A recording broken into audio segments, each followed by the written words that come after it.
Hey y'all, how are you doing? I'm great. Thank you so much for asking. It's me, Kim. Hi. I have a Christmas party hairstyle. You know what I mean? It's Christmas party season. Anyways, shout out to the Christmas parties. Shout out to the office holiday parties because I am a great date certified great office Christmas party date. Had a great time. Okay.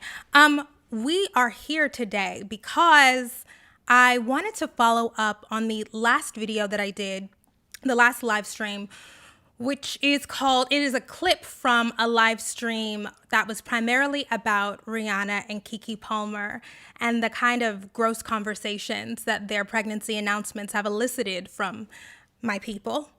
And part of that live stream was excerpted to create a video that's now up on the YouTube channel called the parentheses Black Community is Dead. Now, obviously, that is hyperbole, right? And Black is in parentheses because community largely, particularly in the West, is dead and dying. This is not a phenomenon only happening to Black people. But there's more that I wanted to say because the comments under that video were so interesting to me and I feel really strongly. So we're gonna dive deeper into it today. But before we get into that, of course, we have announcements. The first announcement, like I mentioned during the last live stream, every single paywall video is now going to be available on Gumroad as an individual download. So people don't want to sign up for Patreon, you don't want to sign up for Substack or YouTube members, you can download all of that stuff as standalone streams on Gumroad. The links are down below. Okay, so today is the official last day to order any of the Christmas apparel in order for it to arrive to you, regular shipping before Christmas. So if you were interested in the brown, golden, black Santa sweatshirt or t-shirts, get them today. I have a code that is for free shipping. So you can still order them after today, but there is no guarantee that it will arrive to you if you choose regular shipping before December 25th. That's just what the manufacturer told me, so I am telling it to you. You can order them and use express shipping up until December 16th. I am going to, we are, because it might not be me, we're going to update the actual product pages to let people know that after today, who knows, okay? But shout out to everybody who has purchased merch so far. The Christmas merch and the Are Y'all Okay merch, or the, I don't even have it on me right now, but the other design is I'm Great. Thank you so much for asking. If you are interested in that, you can click the link that's also going to be down below. And I'm pretty sure, the free shipping is for everybody. So it's going to be free shipping literally until 12:01 a.m. tonight, 12:01 a.m. December 13th. That is when the free shipping code will expire. All right. And again, what are we on? I like to keep track. I'm looking at how many merch orders we have so far. Okay. We are at 305. So shout out to all 305 orders, because it's not just individuals, because some people have come back to order multiple things, but 305 orders since October 31st. Shout out to y'all. Appreciate y'all. As I have mentioned before, I am making a foray into merch so that I don't have to take money from businesses that I don't care about and lie to you about caring about them in order to collect checks and pay employees. All right. So I am just overwhelmingly grateful for y'all. All right, what is our next thing? Final announcement. Christmas party. My Christmas party is going to be this weekend in Dallas, December 17th. I'm super, super excited. It's at the Sweet Tooth Hotel. It's such a fun space. Amazing photo opportunities. Of course, there's going to be a professional photographer there, open bar, snacks. Now, literally a couple of hours ago, the DJ texted me and said that she now has a conflict. I don't know how that happens after you sign a contract. But I am looking for a new DJ. Now, everything's going to be fine. Like, I have complete faith that everything is going to be fine. But I am currently looking for a DJ that is available for 2 hours on December 17th. I'm not worried. Everything's going to be fine. I'm just saying, okay? We just had a little snafu, okay? But I'm, keeping calm and carrying on. But, no matter what happens, it's going to be an amazing time. We have already sold a lot of tickets. I don't want to exactly say how many, but a lot. And I literally cannot wait to see you this weekend. All right, let's take a pause for the cause. I like to look at the comments. Okay. Young Miami.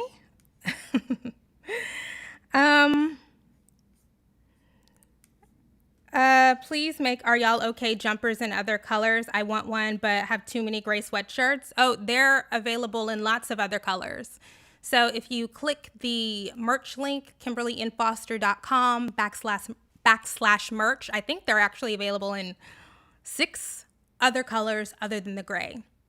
So, and I think I've worn, my favorite that I wear literally all the time. Actually, I can get up and get it right now.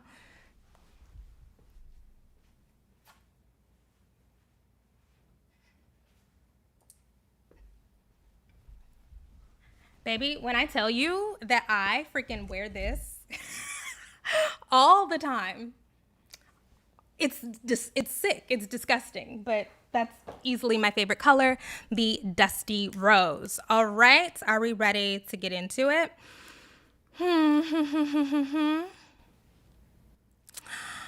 Okay, now it's time to get into some serious stuff. I want to start this conversation about really serious stuff just by playing a video.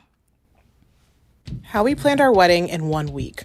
My boyfriend's cancer was progressing, so we said, F it, let's get married at our Brooklyn apartment ASAP. Our friend Sheena used to be a wedding coordinator, and she offered to plan everything out for us free of charge. My friend Roxanne found a caterer, I hit up a local DJ I love, and our friend Kim made these cute invites. My friend Amy Rose took me to get my nails done, and then we headed up to Motion in Williamsburg to pick up my engagement ring. Luckily, they were able to expedite the resizing process, and the ring is beautiful. Rob lost a lot of weight from the cancer, but my friend Sarah came over to help alter his suit.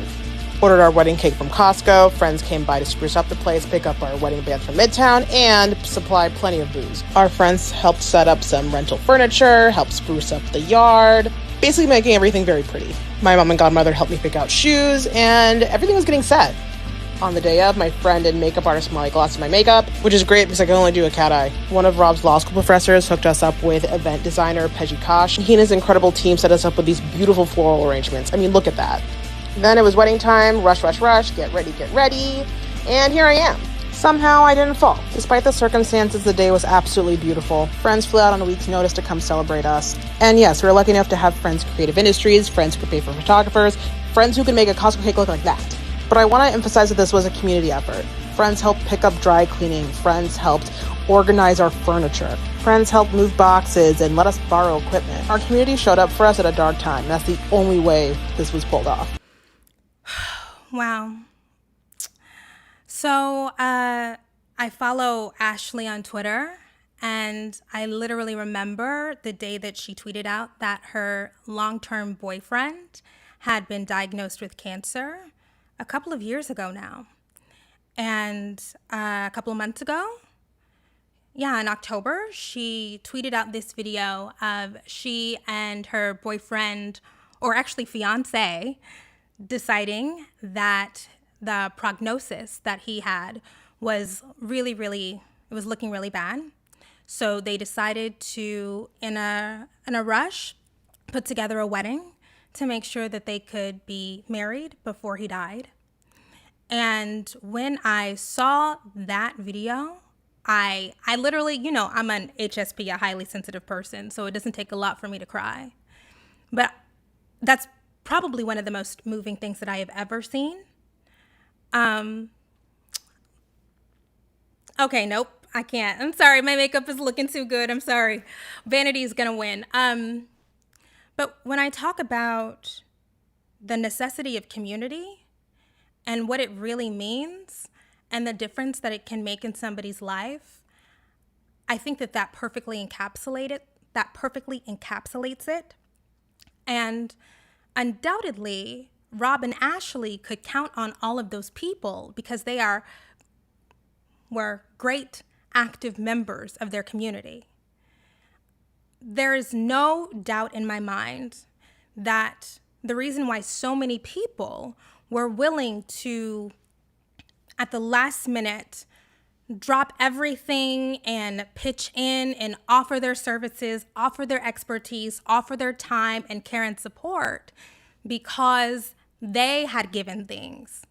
And so when I am talking about community and why it matters and why we can't just completely, oh, I don't want to use this word, but it's the appropriate word, why we can't completely divest from the idea of community, it is because I know from what I've experienced and what I've seen that there's going to come a time when you're going to need to call on some people. Yeah. And it's a whole lot easier when you know that you've got some people that you can rely on. All right. So, oh gosh. And, so much love to Ashley. Rob actually passed away recently. And I can't even imagine how difficult that must be for her. But yeah. When I think about what I want to build and what I want to contribute to, it looks exactly like that. Okay. So this video, I'm going to offer some additional thoughts about what community means, how to build it.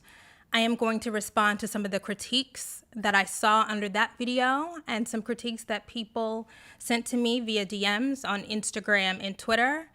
And then finally, someone asked me a really interesting question via DM. And their question was, can you name 5 ways that people showed up for you when you were a kid? And I can name way more than 5. So the end of this video is going to be me going over some of the ways that my community showed up for me when I was 0 to 22 and connecting the dots to how that changed the outcome of my life. I also wanted to take some time, not just to, brag, brag on my family, brag on, the people that I am so lucky to be in community with, but also there are people who are genuinely like, okay, so what does this mean? And how do you do that? And so I thought that if I talked about what I have experienced and what I personally have seen, that can give y'all ideas for how you might be able to show up in ways outside of childcare. Because I think that there is also a little bit of a mix-up. When I say caring for children, I am not just talking about childcare, like babysitting. Like, no, there are so many ways that care happens.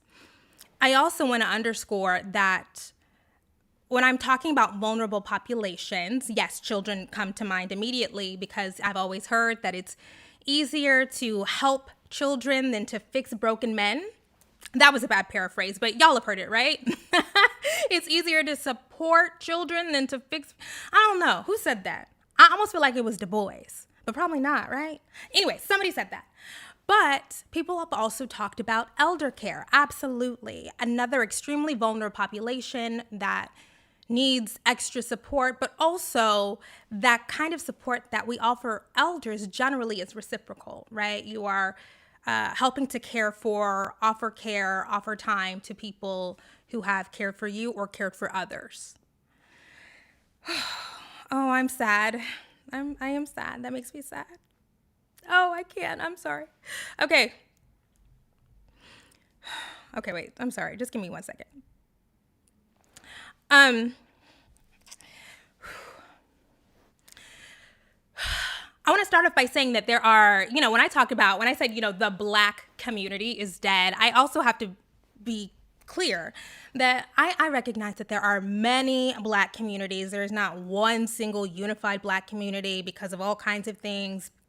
Socioeconomic stratification, geographic location, ethnicity, gender. And what I really mean is like tap into your community, whatever community of Black folks that you operate in, you know what I mean? Like it can be geographic. It doesn't necessarily have to be geographic. It can be via familial bonds. It doesn't necessarily have to be that. You can, we shout out to our LGBTQ plus fam who have pioneered this idea of chosen family, right? People that you have decided that you want to be connected to, okay? And I also want to underscore that because all y'all are not part of my community.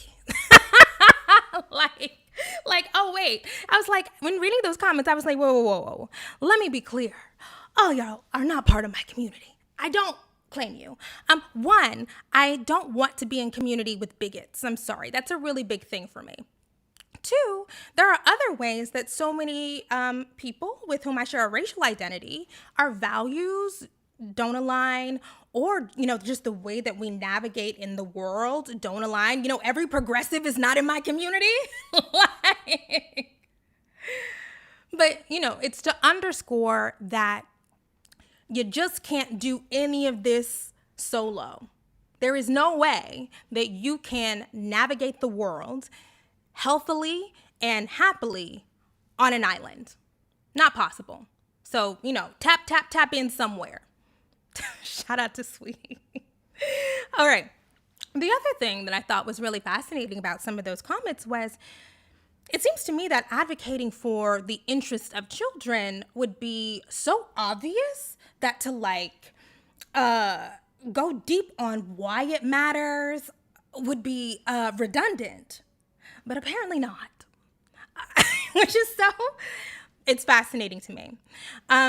Children rely almost exclusively on the goodwill and kindness and generosity of people when they have no way to reciprocate. They have no ability to return. We give children special protections. We grant them extra leeway because we understand that they are so incredibly vulnerable to how we choose to show up for them. They have no say in it. They can't just extricate themselves from toxic situations if they want to. And so it's our responsibility to make sure that their lives are not filled with misery. I get concerned when people seem to not care about that. It makes me worried. Okay, now there's some other things that came up when I was reading those comments. I knew before we posted that video that I was privileged, not just financially, but with the number of people that I know. And, the number of people who maybe we do not talk every day. Maybe we don't talk once a year, right? Like maybe it's been a long stretch of time since we've talked. But I can name at least 24 people who, if they found out I was drowning, they would not hesitate to build me a boat or offer me a life raft. Now that I say that number, it does seem really big, but I never truly thought about it until hearing y'all recount some really, really horrible stories.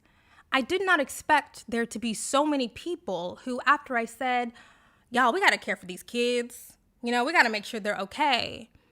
I did not expect for there to be dozens of people who either left comments there or sent me private messages who said that nobody ever showed up for them. I expected a couple, for sure. I've heard horror stories. I did not expect that many. Okay. So that's me, right? Like, in some ways, that is my naivete. I have to cop to that. Okay. And I also have to cop to the fact that it's really difficult to see past the point of your own traumas. And for better or for worse, a lot of our politics are born out of the ways that we have been harmed. And so I have experienced trauma for sure. I've experienced abandonment for sure and betrayal for sure. But I've also experienced so much generosity that it makes me excited to be a giver. Okay, now, I, in that last video, also talked about, putting a lot of emphasis on my family of origin and the kind of ethic that I grew up in, not just in my immediate family, but, if your parents are divorced, you always have one family that you're closest with. And so that is, the maternal side of my family. And in our family, we emphasize that, like, if you can do it, you do it. A memory that, this whole thing unlocked for me was how when I was in fourth grade, my mom welcomed my cousin, who is old enough to be my aunt, and her 3 kids, who are my age, into our home because they were going through a tough time. And they stayed with us for, I'm going to say, almost a year. And it was never even a question. It was, they need help. We have space. We have it. We're going to help them. I do not like his weirdness. I don't think back to that time a lot. But now as a grown person, I do think back to, wow, my mom was great, right? It is a change in our, at that time, my sister was still living, was before she went to college. So, going from 3 people to 7 people in a home, we had the space, but that's a big thing. So I'm grateful to have had those kinds of models. I'm grateful that my dad, who even if he did not have a great relationship with his family, always underscored to me and my sister, we volunteer, we donate, we help, you are lucky, be grateful. That was just the thing that was drilled into us over and over and over again. And I feel lucky, okay? And it even extends beyond our family, because even to this day, my mom will be like, so-and-so from church, has a question, and I told her to email you, and are you gonna do this thing? And I'm like, oh, girl, but that is just, that's the ethic, that's the ethos, okay? Okay, so because I don't have the experience of people having the capacity to show up for me and just choosing not to, there is just an optimism. You know what I mean? I don't navigate the world worry about who's going to harm me, or worried about who is going to exploit me or take and not give, or what am I going to lose if I decide to spend this money or give this donation or whatever. I don't. And that's another thing, right? Because there's been a few times throughout the history of For Harriet in particular where I've just given away money. And speaking of that, I have said that I'm going to donate 10% of the profits from the merch sales to a Black woman. On December 15th, that application for grants will go live. And people, when I said that in another video, and somebody was like, you don't know where that money is going to go. Okay. I am responsible for how I show up. I am responsible for how I choose to be of service. I am responsible for how I navigate the world. I have no control over what you do after I show up. And trying to control what you do after I show up, first of all, who has the time? But secondly, I just don't have enough experience with people doing the wrong thing maliciously that makes me be like, oh no, pockets closed. I don't. Okay. So I am, after reading those hundreds of comments, now more resolute in my belief that we have to care for each other. I'm really concerned about how punitive people seem to be in those comments, right? The idea of, the personal responsibility thing. Oh my goodness, y'all are low-key Reaganites, right? The idea of if you make a choice, you have to experience all of the consequences of that choice. And if we bail people out, they're not going to learn their lesson and they're just going to do it over and over again. And I'm just like, like what? Look, I am not opposed to consequences, right? Justice requires consequences. I believe in that. But do I think that we all deserve to suffer all of the harshest, most traumatic, life-altering consequences for every bad choice that we make? Forever and ever and ever, amen? Absolutely not. Have you suffered? No, I'm like, have you suffered all of the consequences, the worst, harshest consequences for every single bad choice that you have made? I haven't. Thank God I have not. I've been bailed out a few times. And so when I think about how, failed out of school, financially irresponsible, I remember after I, failed out of school when I had to take that hiatus or sabbatical, my mom let me drive her extra car, totaled that car, after I was out partying all night. Oh, baby, this is trifling Kim. Trifling Kimberly to the max, okay? She would let me use her second car, and I went out to go to a birthday party, out all night drinking, got drunk. Somebody had to take me to their house. They dropped me off to where the car was. And by the way, my mom blowing up my phone all night. Where are you? She didn't know, whatever. I was not drunk, hung over, right? So in the morning, they dropped me off to where the car is. I'm so hungover. I get behind the wheel of the car. This is downtown Oklahoma City. I'm, driving just like, oh my God, and freaking out because I know my mom is going to be so mad and whatever. And I'm not paying attention. And I run a red light and crash directly into a pickup truck. Total the car. Was not my car. Didn't pay for it. Had no ability to pay for it. Like crazy. I've said like that's a shout out to my mom again. Shout out to that lady. I've said so many things I shouldn't have said. I've been rude. I have been nasty. I have been manipulative. I've lied about things I shouldn't have lied about. Stolen things, right?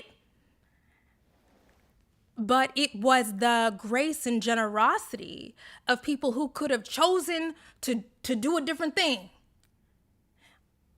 Those things are these little tiny pieces, these building blocks that helped me to get here.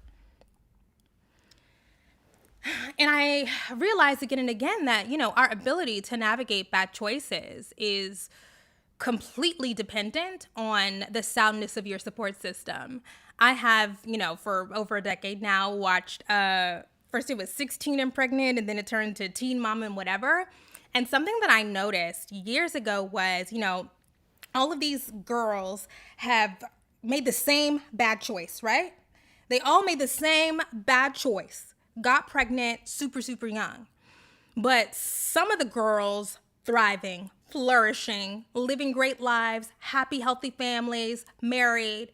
And then some of them struggling, If y'all watch, Farrah, who else was doing, what's that girl's name? She loved Kesha. What was her name? Anyways, because they didn't have support systems. They didn't have people that they could rely on. And it makes all the difference. Okay. And to underscore, before we really move into the the critiques part of this, I also want to say, when we're talking about community building, yes, it is about children. Yes, it is about the elderly, but also I have to get this. I'm deciding how much I'm going to say, right? I've had to get all kinds of medical procedures, colonoscopy, endoscopy. I'm about to have to get this surgery for my fibroids, right? Like, whenever I have to go to a hospital, like, I have to have somebody who is going to sign me in, sign me out, drive me, whatever. You can't just get into an Uber. Like, you have to have people you can call on. Okay, let me look at the comments.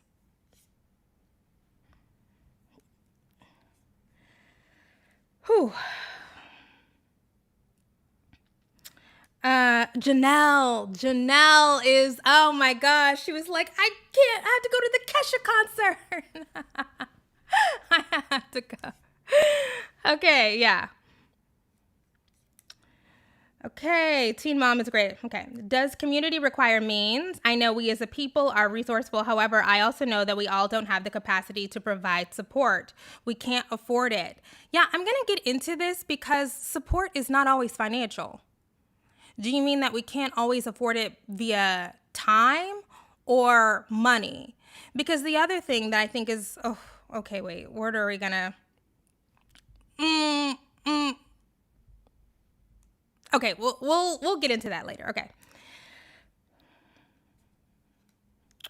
Okay, Macy. Oh, Amber. Yes, Macy versus Amber. I'm thinking about Chelsea. We're talking about Teen Mom, right? Chelsea, who was like so stable. She was like, oh, I don't even want to do this anymore. For sure. The way people are so quick to abandon each other for making a choice is nobody allowed to be human or have human moments. Doesn't mean get taken advantage of, but we can't operate in fear of that. Okay. If it wasn't for my family rallying around me when I was arrested, I don't know who would have advocated for me. Okay. Whew. Let us move on to the critiques. All right. So there was some really good pushback on that last video. One that I had seen in those comments, but also that I saw on Twitter was, the men are not doing their fair share of work. You are right. You're right. Nobody is going to deny the fact that in most communities, men get away doing very, very little. I am a proponent of withholding labor from shiftless men, for sure. I think we should shame them and tell adults who want support, who want help, but don't contribute, that you're on your own. You know what I mean? Like, being very clear about the fact that, like, community, the foundation of community is reciprocal care. So without reciprocity, you can't be in my community if you're not going to invest in an ethic of reciprocity. It's really that easy. Yeah, I totally agree with you. Okay. So grown people gotta pitch in. But what does that have to do with kids? You know, parents choose mess all the time. Kids don't. So I think it is patently unethical to say that you are going to abandon children because their parents are fuckboys. Like, I just... The other critique, speaking of parents, I love being an aunt. Anybody who follows me on Instagram knows that I, had a great time with my nieces celebrating their birthday, had so much fun. But the other thing was people pointing out that it is easy for me to be a great, meaning present, involved, fun aunt because my sister is so stable. Yep, true. My sister is a great mom, unabashedly. Like, so great, it makes me emotional. I am emotional anyway, but I could definitely get emotional talking about that. Yeah, she's a great mom. Goes above and beyond. Like truly what I think like a paragon, a model of the kind of support system that I think every kid should have for sure. Let me not go off for 5 minutes on this, but for sure. And yes, when you have a mother that is that great, that involved, that loving, that generous, it makes it a lot easier for me to show up and provide, step in to provide the support, babysit at a moment's notice, uh, chaperone, go to the plays, go to whatever. Oh, and organize. That's the other thing. So organized, that lady. Yeah, for sure. Great parents make being a great community member easier. But the other thing, a comment on my family largely, I do come from a huge Black American family. My mom, both of my parents have 8 siblings. And my mom's like in the middle of her siblings. And so that is a lot of people. And so I was at my niece's birthday party and there was a little bit of downtime. And I was, sitting with my cousin, like literally the child of my uncle. And I was getting, a little impromptu surgery consults because, I've been putting off this fibroid stuff for too long. Okay, it's actually shameful at this point. But I was said, by the way, since you're here, let me talk to you about my fibroids because she's an OBGYN. And, when I was having that conversation, it did strike me like, oh, maybe this is unusual. You know what I'm saying? Like maybe it is unusual that we, in my immediate family, have access to so many people that occupy the top of the income scale.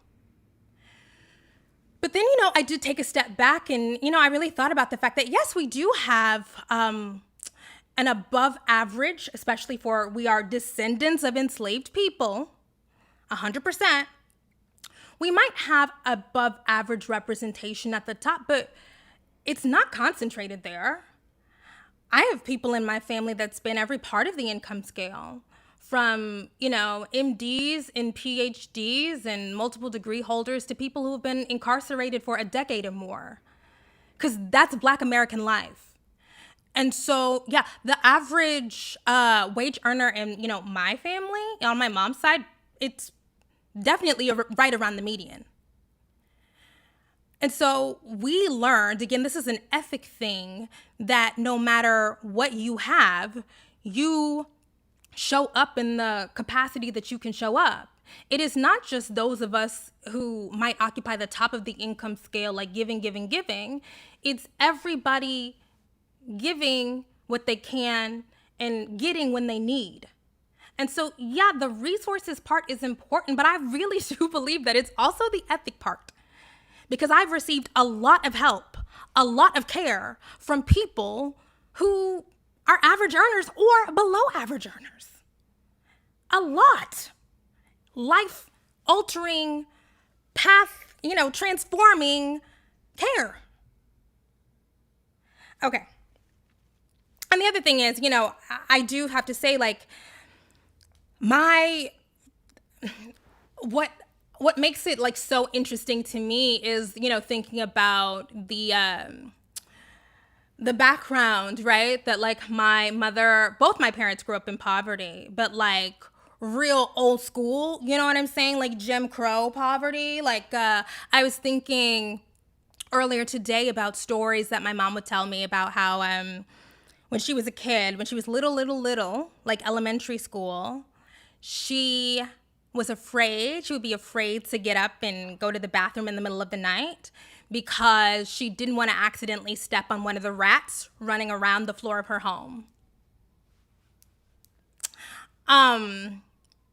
No central air, no central heating until the 90s. My grandparents' house had this big furnace. Like, we're talking poverty. You know what I mean? Like, the other thing is, this is going to be a tangent, but I have to respond to comments that I saw. The other thing that I really did not like is people saying, boomers had it so much easier. And I'm like, I'm black. Okay? I'm black. I'm black. So I do not with a broad brush say, the boomers just had everything harder than millennials and Gen Zers. I don't do that. But also something that I do think happened in those comments, and I've deleted them because they piss me off, was people saying, oh, well, we have it so much. And I'm like, I'm black. I am the child of black boomer Southerners who went to segregated schools. So when I'm talking about the people who taught me this particular ethic of care and community, and your response is, well, it's just easier. Everything is just more secure. And I'm like, we're talking about people who had to drive an hour away to the colored hospital when they broke their arm. You know what I mean? Like, we can't. Now, that's a tangent, but I do think that some of our generational conversations need to have some more nuance to them. And I also just don't like people talking about my mother. Okay. Because are you really going to say that you would trade lives? Would you really trade lives with a black American person born in 1955? Would you really? No. The answer is no. Okay. Anyways, again, in our family, nobody expects to get without giving. The other thing that came up in those comments. Okay, so I feel like I was really careful in saying that when we're talking about care, community care, that if it's an inconvenience, then you shouldn't do it. I value being an active community member in ways that don't convenience me, that don't cause me exceptional hardship, that don't take up all of my time, that allow me to live a comfortable, well-rounded life where, I get to indulge in all kinds of relationships and all kinds of activities. It was strange to me that some of the responses to that were, well, what about the people for whom it is a convenience? Well, what about the people for whom it would be an inconvenience? Or, well, what about the people for whom it would cause hardship to participate in community? And it's like, well, then I'm not talking about you, right? Like, if you are going to be put out, I'm not expecting you to sacrifice yourself in order to show up to be a great community member. And I'm pretty sure I said that. So why would you expect me to have a conversation about the people for whom that is not the case? When I said in that I'm talking about people in a different circumstance. I'm not doing that. Like, that's the end of the conversation. So I balance doing exactly what I want to do with an understanding that you cannot get if you don't give. The other thing is, and again, this is, my fundamental orientation toward optimism.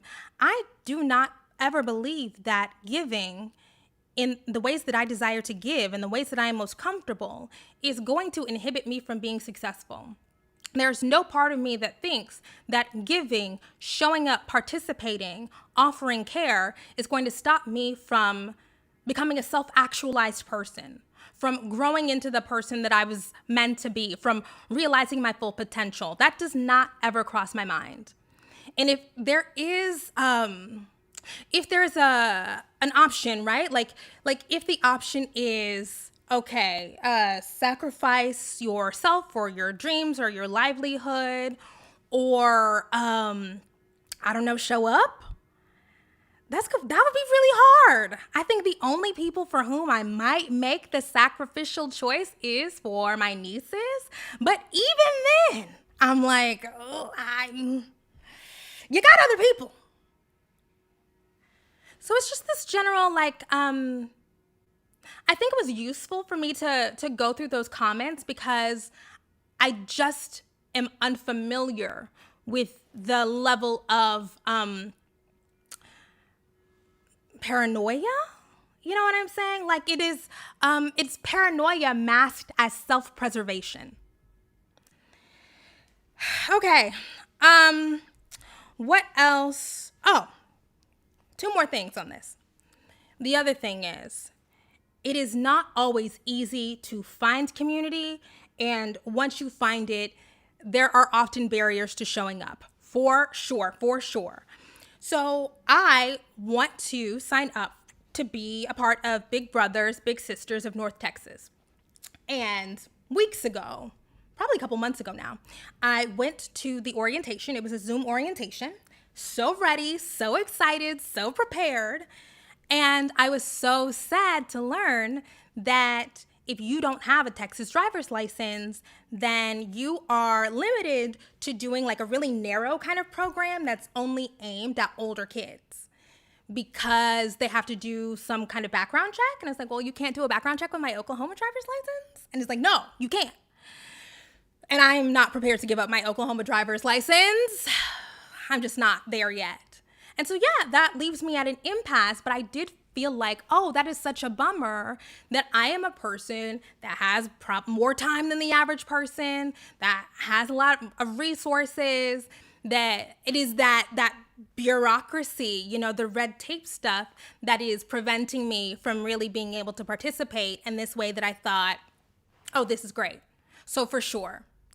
Also, one of the reasons why I can, you know, meet new people and I'm not afraid to show up to the, you know, Zoom orientations and go to the volunteer projects is because I have my ADHD under control. Yeah. I used to have such horrible, overwhelming, crippling social anxiety. I could do things, you know, and especially I could perform, but I had a real hard time often initiating social interactions and getting out of my head long enough to develop connection. And the only way that I was able to let that go was, we all know, getting on medication.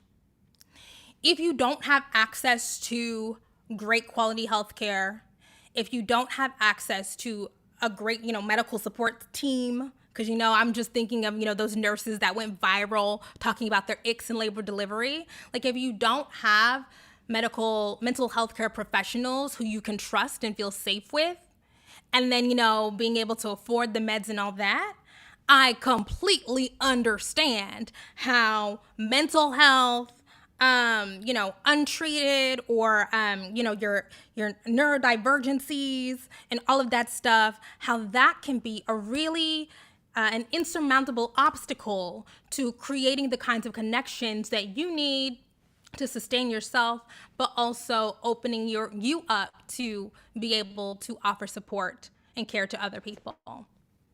100%. I've been catastrophically depressed, couldn't get out of bed, crying all day. Been there. Real thing. 100%. I have been financially in a place where I could not afford to spend the time or money in, you know, reaching out and caring and helping for people. Where in my mind, I was like, I can only work. You know, work is the only thing I care about because we're trying to get out of this hole. You know, it's like singularly focused. I've also just been like young and, you know, dumb and naive when I was younger. Just, you know, selfish, inwardly looking, you know, not caring about consequences, not caring about the long term for sure. And again, that goes back to, you know, me treating people badly, but them saying to me, I don't care how badly you treated me, I'm still going to show up for you. That was a big thing in the, the late teens, early 20s, for sure. You know, so look, I understand that there are all kinds of barriers. We can talk about how having resources definitely makes it easier to be generous. I do think though that sometimes some of those arguments do veer into wealthier people are more generous when that is not true. it's neither anecdotally nor empirically true. In the United States or around the world, people in all parts of the income scale demonstrate a commitment to community care, and then also a commitment to donating what they can to charities. I mean, I literally went out of my way to look up the academic, the scholarly research on this, because I really am, I have a viscerally negative reaction to the idea that community care and support is only for financially well-off people. I mean, again, I'm Black American. Most of us don't get here like without community care that happens generations before from people who didn't have shit. So I get it for sure. I understand. Like, we acknowledge financial privilege, we acknowledge the privilege of time, we acknowledge all of that. But I don't know. There's something in there that feels a little tricky for me. All right, let's go to the comments.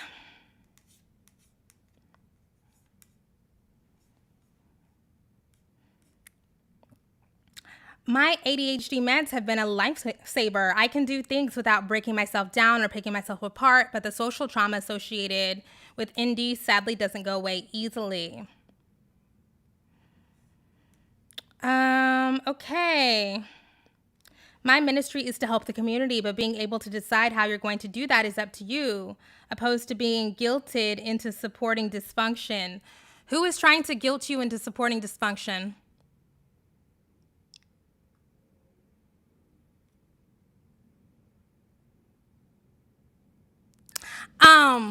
That's the other thing, right? That's like tricky about this is I can be really careful about the things that I say, and the things that people take away from it are not connected to the words that I actually say. Oh, dude, that happens a lot where we're talking about a really small amount of time, right? If we're talking about a video that's like 7 or 8 minutes long, obviously that's not enough time to go through the ins and outs of every single potential scenario.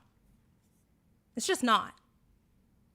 And so, this is a creator thing. This happens to everybody, but because you don't have the ability to go through the ins and outs of every potential scenario, people fill in blanks for you. But I didn't say that. And then people will say, well, you implied. No, I didn't. I didn't imply that. So I can only talk about what I said. But the other thing is, if you feel guilty, is that me? Right? Okay. The last thing I want to say, this is like, I'm right now on this, making friends, community building, peers tip, you know what I'm saying? And so I have, planned all of these outings and dinners and lunches and, events or whatever. And I pay 80% of the time. One, because I don't really want money to be the reason why people don't, hang out or come out or whatever. And two, because it's fun to be nice. It's fun to be nice. But, when I am being nice, I'm not thinking, oh, well, Nikki owes me $35 or whatever. But I also recognize, right, that community care, we're going to go to the old school cliche of gardening. It's planting seeds. And I am spending this work planting seeds, tending to relationships, tilling the soil, and I have no idea what's going to bloom. But I have no doubt that something will bloom. And, especially as an internet person, I think it would be pretty easy to be consumed by the idea of, oh, well, they're just going to talk shit about me, and, oh, they're going to go on Lipstick Alley and tell everybody, the secrets that I spilled. Or I could be consumed with worry about how these people that are ostensibly strangers that I've invited in, how they are going to betray me or sell me out or whatever. But it's fun to hang out. I have gotten more than I would potentially lose. Okay, I also wanted to talk about a little Marx here, because it's also interesting to me to see people who are who say that they are left leaning, who say that they have progressive politics, also hold this idea that we should be immediately distrustful of people who give without thinking that they're going to get things back, that we should be fundamentally distrustful of people who are nice, or like, I'm just thinking, like, what kind of world do you want to live in? That idea, the ideology that we don't offer ourselves up without reflexively trying to keep a tally, without trying to keep tabs, right? Like, that is fundamentally incompatible with progressivism, with leftism, with Marxism. I mean, if we want to talk about alienation, right? Like, alienation in, the Marxian world is social alienation is the ways that our communal bonds, our interpersonal bonds are eroded or corrupted because we are, not us getting real theoretical, but okay, because capitalism severs us from our labor, right? It makes real connection, real social bonds almost impossible, incredibly difficult to maintain and sustain. And so you cannot bring the capitalist ethic of, I can't give without immediately getting, or I can't give if I'm not going to get more back.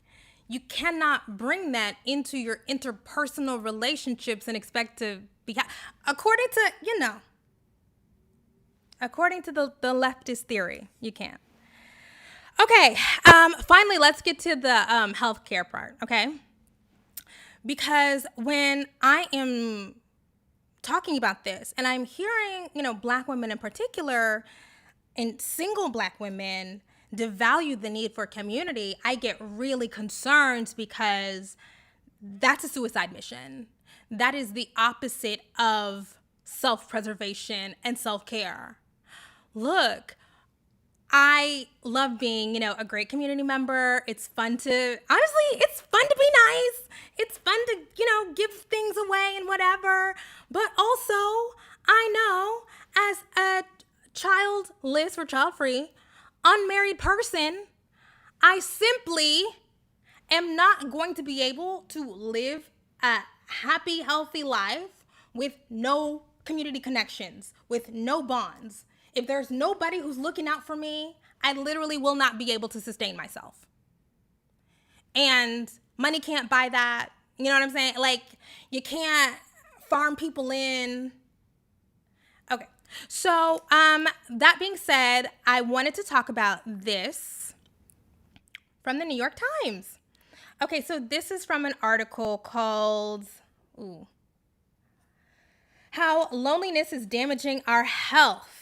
Okay, so loneliness, Dr. Murthy says, has real consequences to our health and well-being. Being lonely, like other forms of stress, increases the risk of emotional disorders like depression, anxiety, and substance abuse. Less obviously, it also puts people at greater risk of physical ailments that seem unrelated, like heart disease, cancer, stroke, hypertension, dementia, and premature death. In lab experiments, lonely people who were exposed to a cold virus were more likely to develop symptoms than people who are not lonely. An often cited meta-analysis by Julianne Holt-Lunstad of Brigham Young University compared the risk effects of loneliness, isolation, and weak social networks to smoking 15 cigarettes a day. The general public recognizes how loneliness might influence our level of distress, our emotional or mental health, Dr. Holt-Lunstad said, but we probably don't recognize the robust evidence of effects on our physical health. For real, let's go to the next one. But real remedies to the problem of loneliness, Dr. Murthy stressed, must address not just the lonely people, but the culture making them lonely. We ask people to exercise and eat a healthy diet and take their medications, he said. But if we truly want to be healthy, happy, and fulfilled as a society, we have to restructure our lives around people. Right now, our lives are centered around work.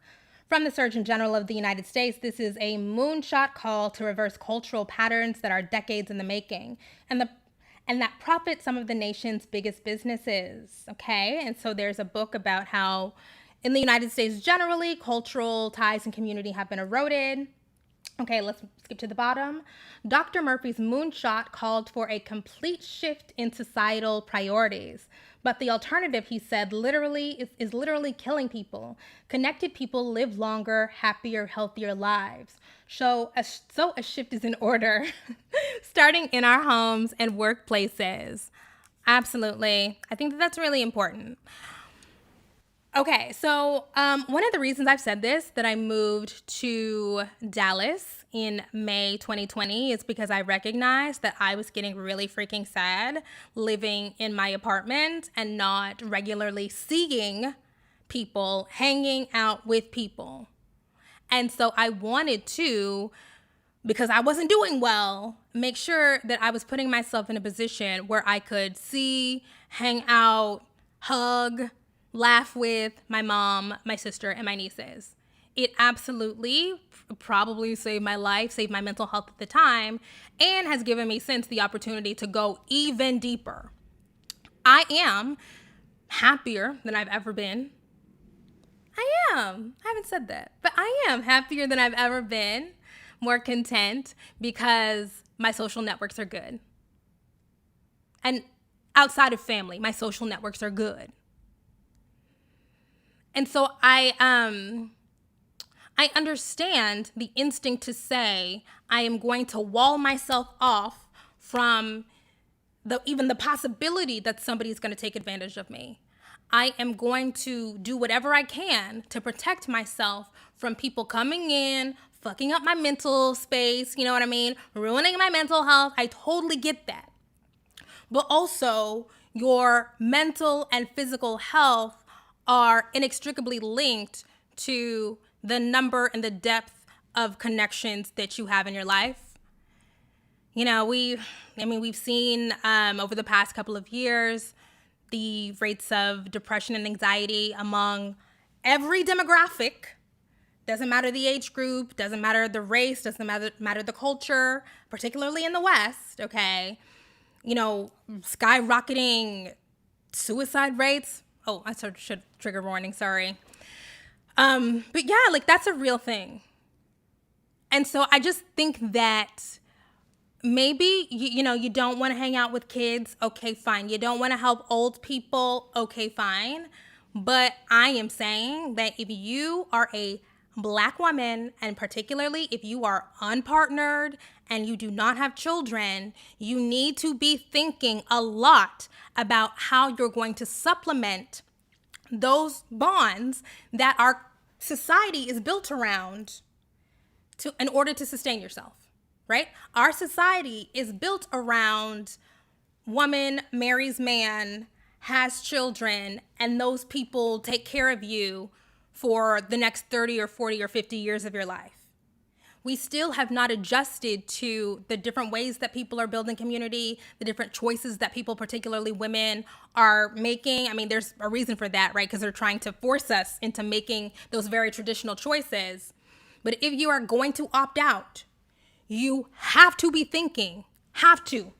And I mean this like not just socially, I also mean this financially.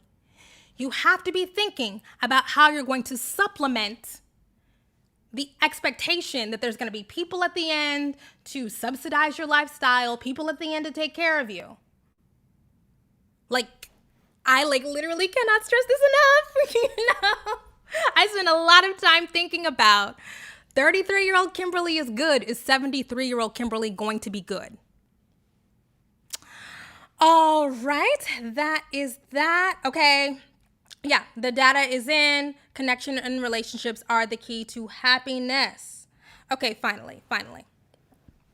The other thing that I think people are not spending enough time adequately working through when they talk about not investing at all in building strong bonds. You never know what's going to happen in your life. You know what I mean? Like, life comes at you fast. And another reason why I know I need people is not just because I failed out of school. Right? It's not just because I've done, all kinds of horrible stuff. It is because I have the experience of being a sophomore in high school and my very well educated, very successful late 40s something father giving me a call to tell me that he had a very rare, aggressive terminal cancer. Made all the right choices. Went to college, was in the military, got the graduate degree, had a child in wedlock, saved the money, stable job, and still, in his late 40s, was diagnosed with glioblastoma. And then that rendered him unable to care for himself at the end of his life. So he had to rely exclusively on the labor and care and investment of his community, his friends, his family. And so I'm pretty careful. I try to make good choices now as a grown person. But I know that good choices, the best choices, do not prevent your life from being turned upside down in a second and leaving you not only incapacitated, but fully at the mercy of people who like you or love you enough to put their lives on hold. We think that we can control every single outcome by, doing the right inputs. Not true. Okay. Let me look at the comments again.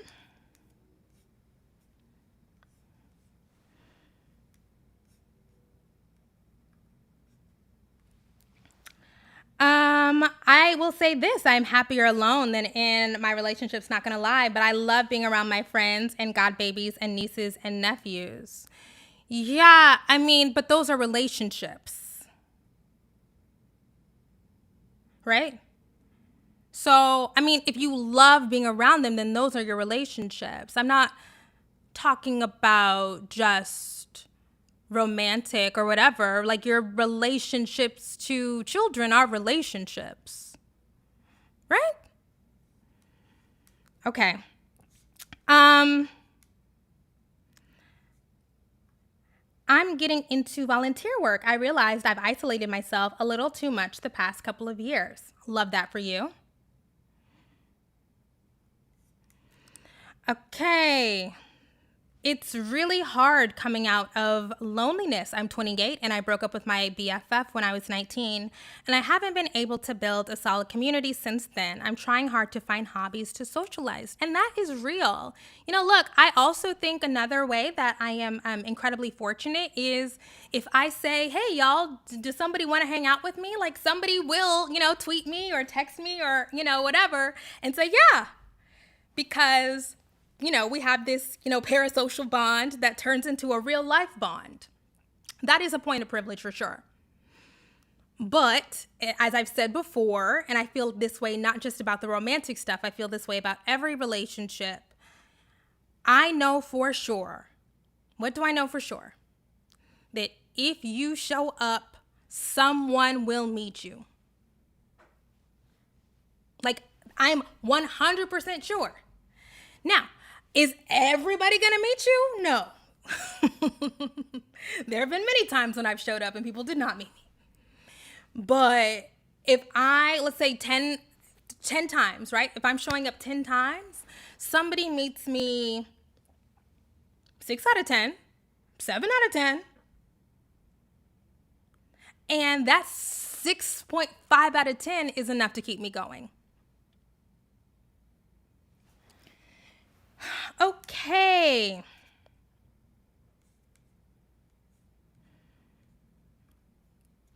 My job literally exists because of those broken communities and social ties. Every day I work with whole families who cannot make it happen because we don't have those strong community bonds anymore. Yeah, for sure. Okay. Um, I was already shown that 95% of my community were either negligent or incompetent, and in some cases, both. And so it is what it is. I do transactional only at this point, period. I mean, you got to do what you got to do. You know?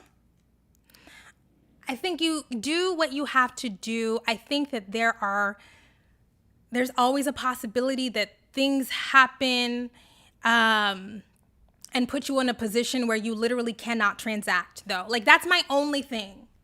I get it. I totally understand it. You do not have to put yourself in a position to be harmed. Like, you don't. I do just hope people are really thinking about what happens when you are in a position where there is no transaction that is going to be able to get you out of it. And it fucking sucks that there are so many people where that stuff happens and there's nobody for them to turn to. But if you are in a position to have agency, to kind of fortify yourself, insulate yourself, I think it's in your best interest to, think that through. Okay.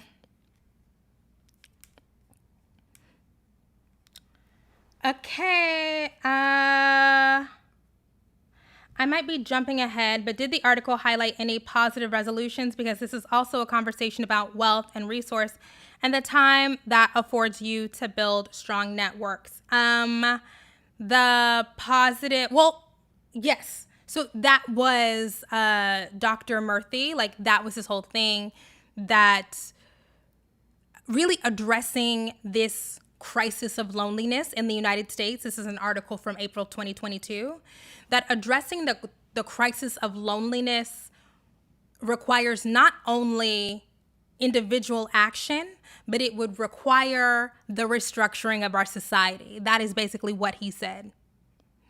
And so, yes, there is absolutely an understanding that right now in the United States, everybody's life revolves around work because most people are living in such precarity, but also because most people have been taught from the time that they're really, really young, even upwardly mobile people, even successful people who have the option to make different choices, they are saying that the work stuff is the main priority. And so we have to, if we really care about public health more than capitalism, good luck, participate in a kind of social transformation so that people can literally stay alive. And so again, like I understand that for a lot of people, that's just not accessible. Yeah. Okay. I don't know why I'm like so sad. I shouldn't have started off that way because I'm sad. My spirit is sad.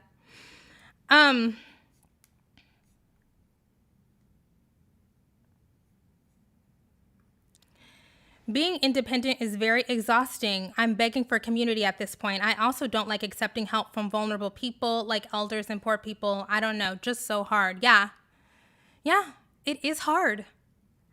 And, I've talked about this a lot behind the paywall in ways that I'm probably not going to talk about it in public. But yes, it's hard in every facet. It is hard in reconnecting or connecting with family. It's hard with building new friends. It's hard with building romantic relationships. Look, years ago, my therapist told me hyper independence is a trauma response.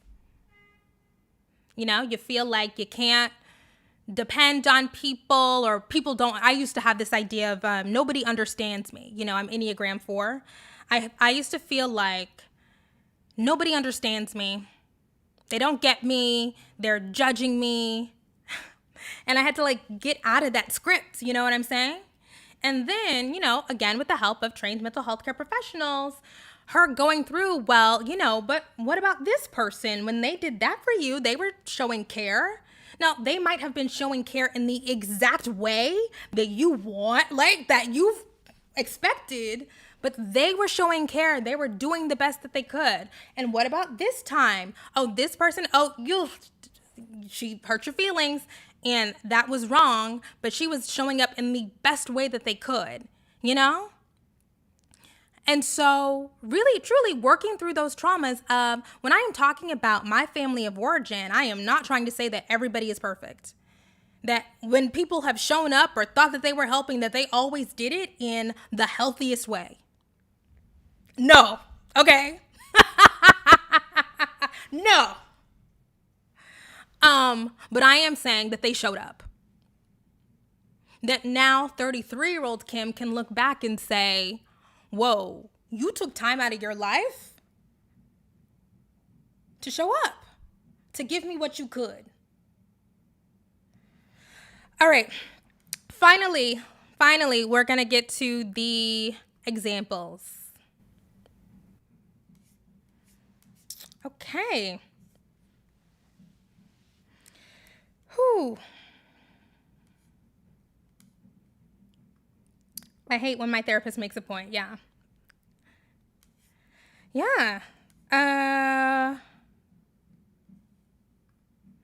People praise the behaviors that isolate them, always busy, not showing up, having plans canceled, but don't see how those behaviors cause or add to their loneliness and mental struggles.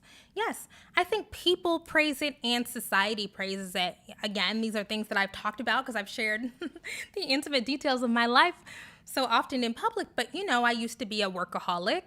I mean, since I was a child, a literal child. A workaholic of, I have to study. There's a test. There's a project. I have to do debate. I have to do speech. I'm in a play. I have orchestra. I'm so overscheduled. And I was always praised for that. Oh, you're such a hard worker, so committed, whatever. And so getting out of the mindset of that thing that I got praised for was making me feel lonely and sad and isolated, but also making peace with the idea of, am I also going to feel lonely and sad if I can no longer root my identity in this thing that I've been praised for all of these years that's also keeping me disconnected from people? It's deep. We don't have time to get into it now, but that's a real thing for sure. Okay, I'm supposed to be getting into the examples. This is the question, could you name 5 examples of your community showing up for you in your childhood? Yes, I can. So I can immediately name ways that people have shown up for me and shown up for other people. I've talked about my mom before, just being so eager to help the people in our family whenever she could. But my mom is a middle-aged Black woman engineer, like real unicorn stuff, right? And so I have so many memories of my mom being a support, a guide, a mentor to people who were interested in STEM. And being really serious about, hey, if you have questions, ask me, let me know, let's do this or whatever, And that trickled down to one of her daughters. Not me. But, one of her daughters was like STEM. Yes. But honestly, the way that I have to do all of this technological shit to do this job, I'm a Black woman in tech. All right. Figuring out the streaming, figuring out the cameras and the lights and the and the new laptop and the old laptop. I'm a Black woman in tech. All right. Okay. Okay. So, more concrete examples. My first babysitter, after my mom decided to go back to work, was my aunt's best friend. Shout out to Barbara Brown in Oklahoma City. And Barbara and her husband Leroy started off as my babysitters. Well, Leroy was working during the day, but they started off as just, caretakers, and they became my play grandparents. People who loved me and cared about me, and they are responsible for my love of reading. They practiced the ABCs and the handwriting, and we had reading time every single day, and they would get books that they thought that I would like. And also my love of video games. I am low-key a video game person because Barbara loved video games. And then there was a point, even calling her Barbara is like so inappropriate right now because I always called her grandma. And grandma and grandpa. And, you know, my paternal grandpa died when my father's father left his family, and my paternal grandpa died when I was 5. And so Leroy was the only grandpa that I basically knew. And he treated me exactly like many other grandkids. I literally was in his son's wedding. Yeah. And so he, you know, passed away. Oh, no. Oh, okay, wait.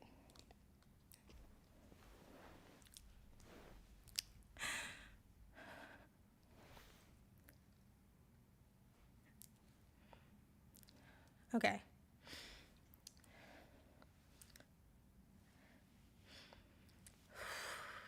Okay, wait. I'll be right back.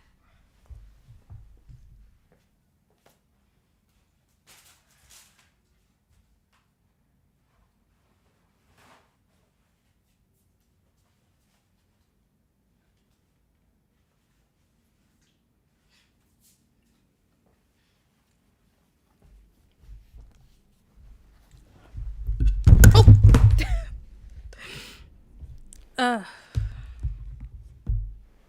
Okay. Whew. We're back.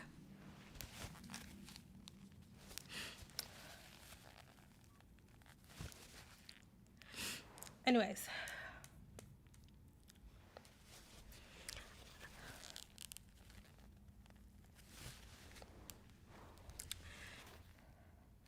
So anyways, he passed away during COVID.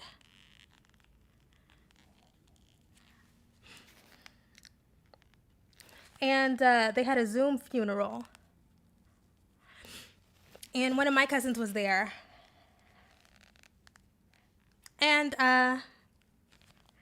gave some, you know, remarks about how, you know, our grandpa, you know what I'm saying, his my maternal grandpa, died when we were really, really young.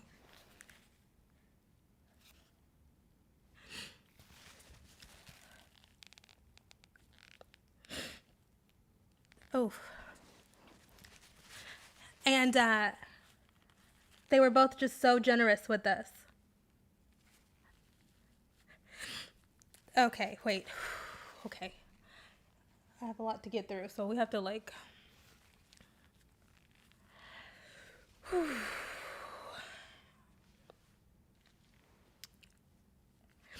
Okay. Okay. Next. Next. Okay. Next, I remember going to... This is like so random, right? Like some of this is like just random like acts of kindness from strangers that I still remember to this day. I remember I went to a Britney Spears concert in 2000. It was after the Oops, I Did It Again, okay? And I was 10 at this time, and I was getting allowance. And my mom was like, okay, save your allowance because you're responsible for buying your own merch at this tour. Save your money because you're going to buy it yourself. You're responsible, whatever. And so I think I'd saved at that point like $35. And so, you know, Britney performs and it's amazing, and I'm just, you know, caught up in the rapture. And afterwards, I really wanted this poster. It's like a very iconic poster at this point. And so we're at the merch stand, and I get out my money and I want this particular poster. Now I have enough money to buy something else, but I didn't want the cheaper thing. I wanted the poster. And I'm telling my mom, I don't have enough money, whatever. I don't have it, whatever. And she's like, you're responsible. You know, you're going to save. And I'm freaking out. And as I'm freaking out, a woman comes up behind me and she says, what do you want? I said, that poster. And she's like, here. And she bought it for me. Just like a random person. She didn't know. I literally never saw that lady before in my life. We'll never see her again. But her just saying, like, I see how much you have your heart set on this thing, and I'm just going to get it. I will never forget that. Literally, it's been like 23 years or something. Okay. Um, ooh, from the time that I was really young, I've always been a talker. I've always been super opinionated. And I'm going to say, like, this was from, I don't know, maybe when I was like 9 or 10 is when I started to become like into politics. And I don't even know why. I was just like a weirdo who, like, at the end of elementary school, like beginning of middle school, like I really just was into watching MSNBC and like Fox News and like people just those political debate. Oh, and CNN Crossfire. Why? I don't know. I've always been who I am. And so I was always just trying to get people to engage 10-year-old, 11-year-old, 12-year-old Kimberly in very serious conversations about like geopolitical issues. And of course, I didn't know shit, but it was so important to my confidence that the adults that I interacted with did not say to me, "You're 11." Like, I'm not talking to you about the Bush administration's foreign policy. They always engaged me sincerely. We really went back and forth. They treated me like a person who deserved respect. And that really, it built up my confidence in my ideas, in expressing myself, in sitting with grown people, adults, people who knew more and had more life experience, because they, not in a condescending way, but they indulged me. They saw that this was my interest and they said, okay, let me give you some time to work through your interest. All kinds of people did that for me. Okay.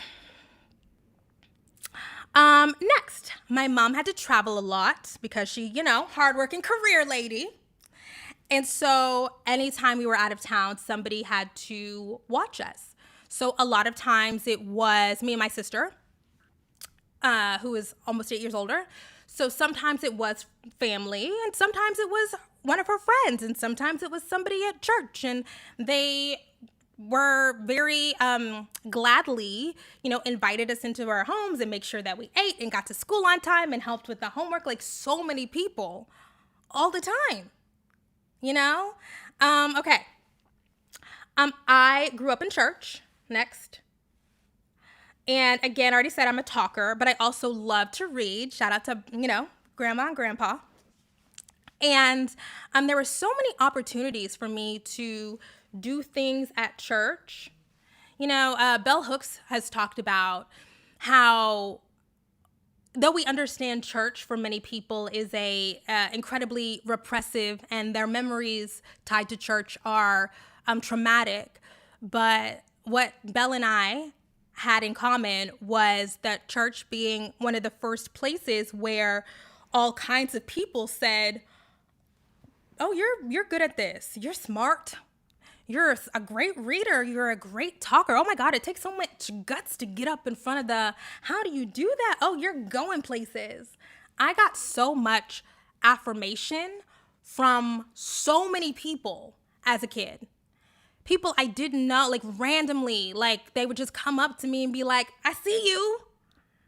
That was so important to me. I mean, and the church that I grew up in, we even had this thing where every week the adults, you could submit, announcements, praise reports or positive things that your child did, and they would be read. And then you stand up, the kid stands up and everybody claps for you and congratulates you. And it's all kinds of stuff. It was scholastic stuff. It was extracurricular stuff. It was sports stuff, if you got a job or whatever.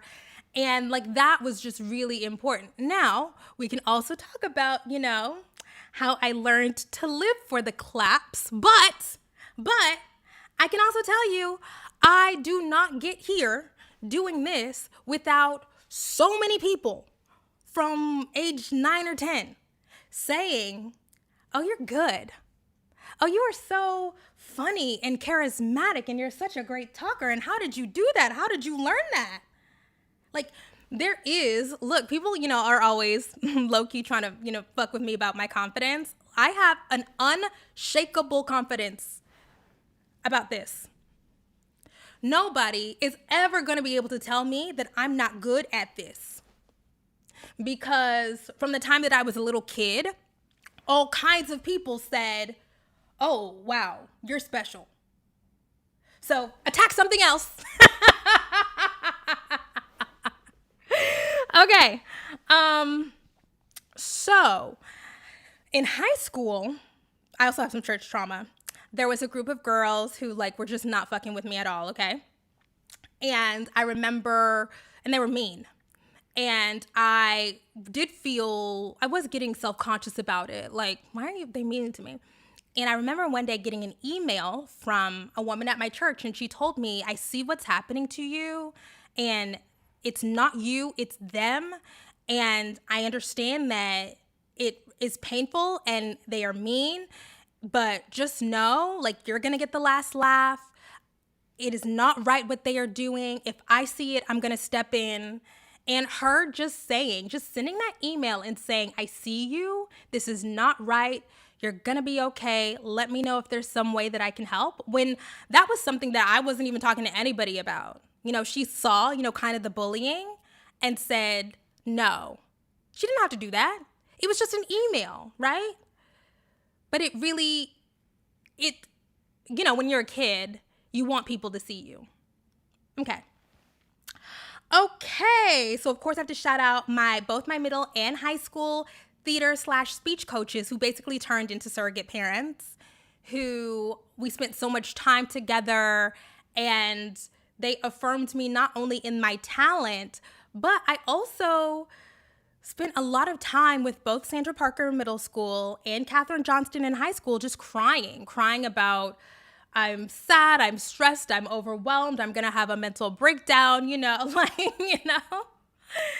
And they were like, yeah, come here whenever you want. You need to take a break. You need to cry. You know, I know you're a good kid. You know, I know you're overachieving. Oh, you're supposed to be in this class, but you're feeling, yeah, come in here. Loved that. Really appreciated that. And I remember, you know, after I got accepted into Harvard, my high school theater teacher was one of the first people that I, you know, called and told because she had been that important to me. Okay, so, you know, on that, I had so many performances, dance, orchestra, speech contests, debate tournaments, you know, locally, national debate tournaments. There was no performance that I told people about where nobody came. You know, sometimes my mom was out of town, so somebody else would come. Orchestra, you know, the holiday concert, like and usually it's multiple people, lots of people coming. And sometimes I was first chair, sometimes I was the lead, but a lot of times I wasn't. People came to watch me say 2 lines, you know? But they came just so that at the end of the performance, when everybody else has their friends and their family and whatever coming up to them with the roses, that I am not by myself, right? Like, that's important. And, you know, I follow Kev on Stage. I've said before, I'm a big Kev on Stage fan. And he talks about, like, the lasting trauma of, because he lived in a military family, the lasting trauma of him having all of these basketball games, like this thing that he was really invested in, and nobody ever coming to his games. That is so crazy to me. And I understand, right? Like, for all kinds of reasons, but then, you know, he said, oh, and my mom was just at home. It's not like she was working. She was just at home and didn't want to come. And I'm like, look, I just am so grateful that people came to the orchestra concert when I was 6th chair because I refused to practice. It makes a difference. And knowing how important that was to me is why I don't hesitate to, a couple weeks ago, I drove an hour in rush hour to go to my niece's holiday play. That was 18 minutes long. And I said to my sister, now, nobody was going to tell me that this was 18 minutes long. But it's like, okay, it's not about that. It's about showing up. And then they have the memory of y'all showing up and being excited and, you know, sitting front row and taking the pictures. Okay. Um, all right.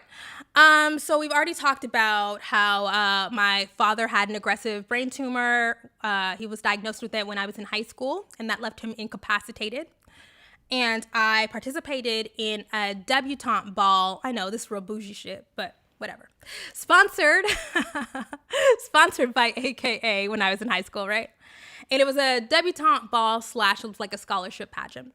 And I had so much anxiety. I knew I wanted to do it, but I had a lot of anxiety about it because I knew that I needed an escort, and the escort had to be an adult male, and my dad was not going to be able to do it.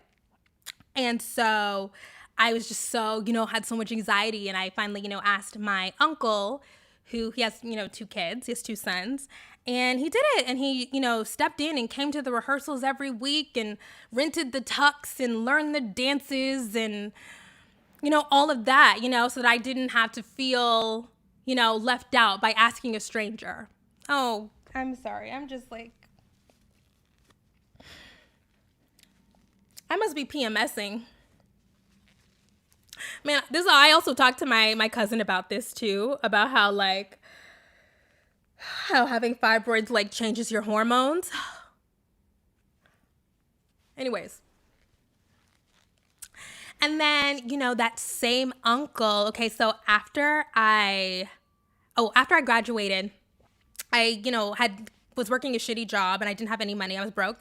And I needed to buy a car, but I literally only had $1,800 that I had saved so far, but I had to buy a car. And so I was trying to find the best car that I could find in Oklahoma City for $1,800, and I had no idea. And so he went with me to all of the Craigslist, ads, and going to people's front yards and looking at their, nasty little cars to be like, okay, I think this is the best choice, Kim. Or, yeah, you only have 1,800, and yeah, So that's time. Okay. Next, we only have a couple more. Okay. So again, failed out of school because I was depressed after my dad died and I had to get a job.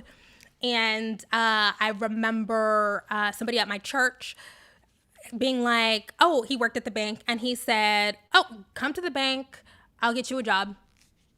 Now, I did not take that job because I was just on some bullshit, some real bullshit. I should have just taken the job because the actual jobs I had when I was out of school were horrible. But he literally said, come to the bank, I will get you a job. I didn't take him up on it, but he offered. Okay. So after I was out of school for 2 years and I was ready to go back to school to finish, something that came up was, because I was irresponsible, I fell behind on making the loan payments. And so it's hard to reapply for loans if you are behind on the loan payments. And so my mom was balancing paying still on my sisters. Oh, this is a long time ago. Still paying, spending so much money, paying my sisters. And she had other stuff going on. And she was like, oh, I don't have that lump sum so that you can enroll. And I was like, oh crap, what am I going to do? So what I did was we called her cousin, who maybe is my second cousin, and she paid the money, got me caught back up on the loan, and then I paid her back. Now, yes, that is a function of her and her husband, who worked in oil, having the ability to do it. But they didn't have to do it because it wasn't a little bit of money. It wasn't $5,000. It was a lot. It was a lot of money. But her being like, yeah, let's do whatever we need to do to make sure that Kim can re-enroll and, get the loans for the final year. And of course I did, after I graduated, got my own job and I paid her back. But she didn't have to. Okay.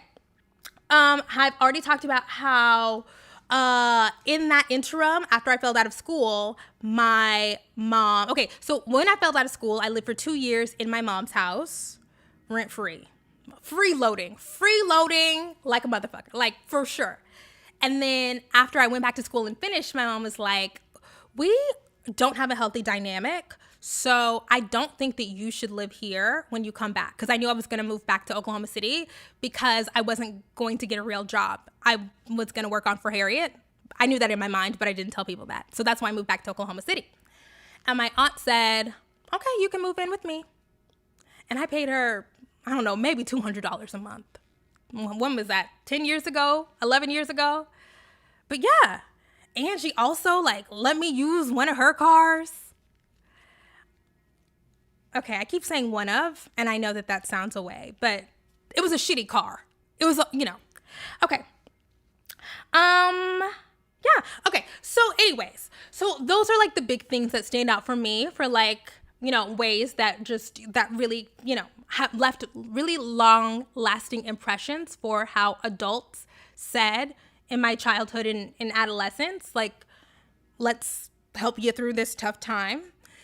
But there's so many other things that I just like.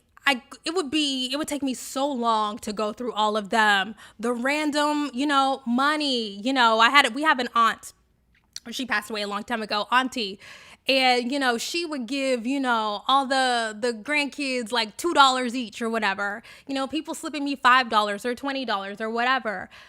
People randomly sending me texts and emails and now Facebook messages. I'm thinking about you. How are you doing? Keep going. Encouragement. Honestly, like nice words cost nothing. My mom always used to say, it doesn't cost anything to be nice. And I really take that to heart.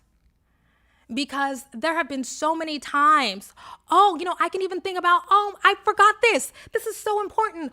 When I was out of school for those 2 years, I was going through a really hard time because my friends, my college roommates, of course, they were, I would see them on Facebook having so much fun and enjoying their senior year. And I was so depressed that winter. And I might have even blogged about it. And one day I remember, I'm coming home from my shitty job that I was working. I was working at Ross at that time. I was working at Payless. And I might have one other job. But I either had 2 or 3 jobs at this time. And I, was coming home from one of my shitty jobs. And there is a care package. And I still have the note that was in that care package. And it was all of my favorite candy.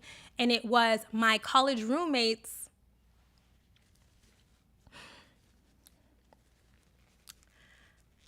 My college roommates, they got together and said, we're thinking about you. I hope you're okay.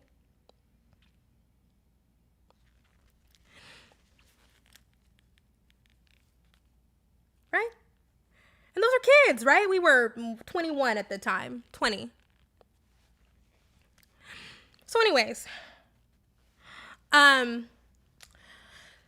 that's a thing that has happened. I also know that even now, recent events, I've called on so many favors and connections and consultations and all of this and the eagerness with which people have reached out to help me. And I'm not a perfect person. I've treated lots of people poorly. But I do believe that people are still to this day eager to help me and reach out and make the connection and make the introduction because they know I'm a good person. And I try to show up and help when I can. Anyways, you guys, this has been, an emotional roller coaster. So anyways, that is all I have to say about that. I don't know if this is going to stay up. This might go beyond the paywall. I don't know. But I just wanted to take some time to like offer, to round out some of my thoughts that sprung up for me after the last video. Whew.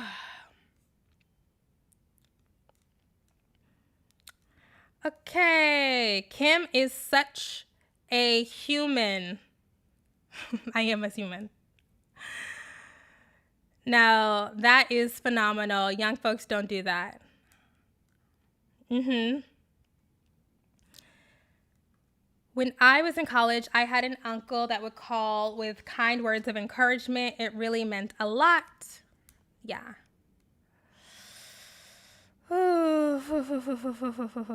Yeah. Okay, so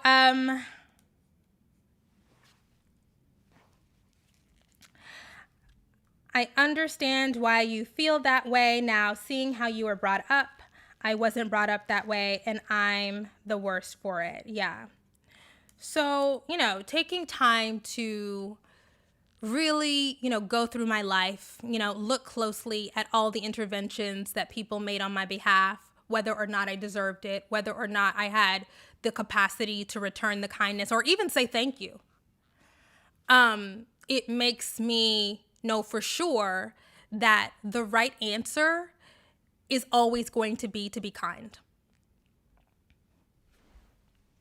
Might not be the right answer for you, but for me, the right answer is always going to be to choose generosity.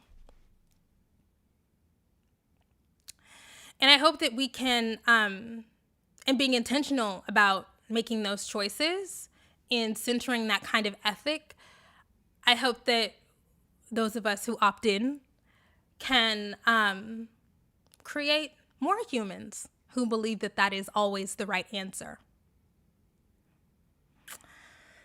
Woo-wee! This was a wild ride. Truly, my period must be coming up because... But anyways, thank you guys so much for watching and, watching me work through some of these ideas. Links down below to merch. Use the discount code. To Christmas party tickets. To, my Pinterest is linked. To Patreon. Shout out to all the patrons. Shout out to the members. Shout out to the subscribers. All the paid subscribers. Woo! I've talked my lip gloss off. I will see you guys next time. I will see you guys next time. Bye.